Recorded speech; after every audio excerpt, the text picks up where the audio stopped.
The National Athletic Trainers Association developed a position statement in 2014 to present athletic trainers with information regarding pre-participation examination.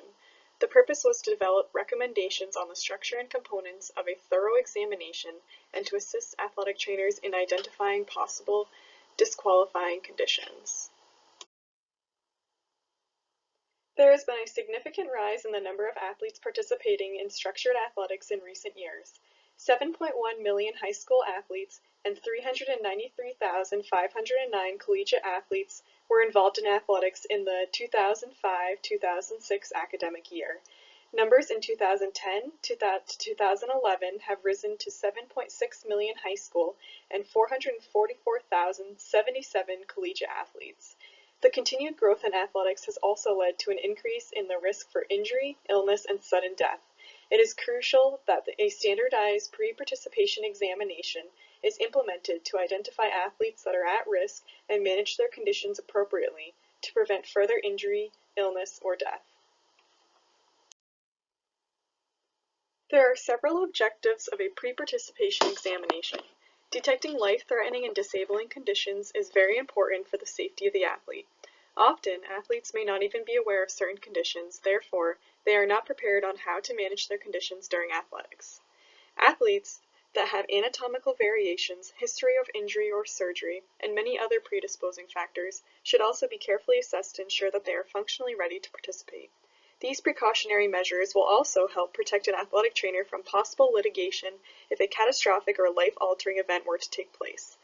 A pre-participation examination will also provide documentation on which athletes are eligible to participate or not, and why. If an athlete is a minor, parental consent to treat can also be obtained during the PPE, so that in an emergency, an ATC would not need to take the time to gain consent.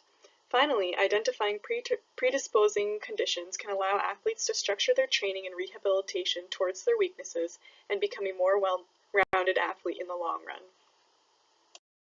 Literature review and background of this position statement encompasses considerations for medical and family history, physical examination, PPE administrations, and determination of clearance. When taking the medical and family history, approximately 75% of possible problems can be identified if the history is complete. Patients should be encouraged to give a complete history regardless of what they think may or may not be important. For the physical examination, a general screening is conducted which includes vitals, a vision screening, and an examination for pulmonary, cardiovascular, genitalia for males, skin, abdominal, musculoskeletal, and neurologic systems. The purpose is to identify possible diseases or conditions that could potentially become harmful from sports participation. A major concern within sports participation is the possibility of sudden cardiac death due to pre-existing conditions. Sudden cardiac death accounts for approximately 0.5 deaths per 100,000 high school athletes each year. Some common causes of sudden cardiac death include congenital coronary artery anomalies, hypertrophic cardiomyopathy, Marfan syndrome, and myocarditis, to name a few. Potential athletes should be screened for predisposing factors for cardiovascular conditions.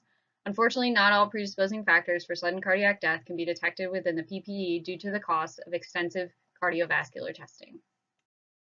Neurologic screening is used to find possible neurological symptoms that could threaten the athlete's health if they were to participate in sports. Athletes with a history of stingers, burners, cervical stenosis, spear-tackler spine, spinal cord injuries, seizure disorders, and concussions may require additional screening with a neurologist or team physician. Athletes should be screened for spinal and neurologic abnormalities. Neurocognitive testing should be completed as well. Orthopedic abnormalities or prior injuries can be a major disqualifier for sports participation. Knee and ankle injuries comprise a majority of prior injuries that can affect athletic performance. All prior injuries should be reported during the PPE to determine if the athlete can participate and if they require additional padding or bracing. It is recommended that the PPE be conducted 4 to 6 weeks prior to the start of a season in case there is a need to rehabilitate previous injuries, but this is not always possible. At this time, routine lab testing is not currently supported by the sports medicine community. With that being said, screening is still encouraged for anemia, sickle cell trait, diabetes mellitus, and exercise-induced bronchospasm. Any medications or supplements should be reported during the PPE. After evaluating height and weight, proper nutrition should be discussed with the athlete, especially if they are malnourished or obese or have a risk of either of these. Screening should also be conducted if the athlete is suspected to suffer from an eating disorder. Any prior heat-related illnesses should be reported. The athlete should be instructed on how to determine their hydration status and how to maintain proper hydration. With a growing trend of mental disorders among teens, the PPE should also include questions pertaining to current mental health. Depending on mental health status, the athlete may need to be referred for a mental health evaluation. Any and all information gathered during the PPE should remain confidential and comply with HIPAA and FERPA.